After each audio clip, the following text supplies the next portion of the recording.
আজকে আমি আপনাদের সাথে শেয়ার করব এমন একটি প্রাকৃতিক তেলের কথা যেটা একবার ব্যবহার শুরু করলে আর কোনো কিছুর দরকার হবে না। এটা হলো আর্গান অয়েল। প্রথমেই বলি চুলের কথা। আপনার চুল কি রুক্ষ, শুষ্ক আর প্রাণহীন?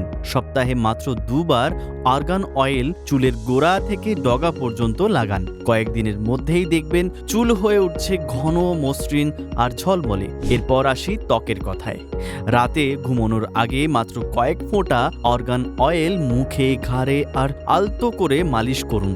এই তেল ত্বকের গভীর গিয়ে কাজ করে, ব্রণ কমায়, বয়সের দাগ হালকা করে আর ত্বককে করে তোলে উজ্জ্বল আর তারুণ্যময়। শুধু তাই নয়, নখ ভেঙে যাচ্ছে, ঠোঁট ফাটছে, প্রতিদিন একটু আর্গান অয়েল লাগান। পার্থক্য নিজেই বুঝতে পারবেন। এমনকি শরীরের স্ট্রেস মার্ক, খসখসে ত্বক সবকিছুতে এই তেল অসাধারণ কাজ করে। আর দেরি কেন? আজই কিনুন খাঁটি আর্গান অয়েল, প্রাকৃতিক, কেমিক্যাল মুক্ত এবং সবকিছুর থেকে নিরাপদ। কমেন্টে জানান আপনি প্রথমে কোন সমস্যায় এটি ব্যবহার করবেন।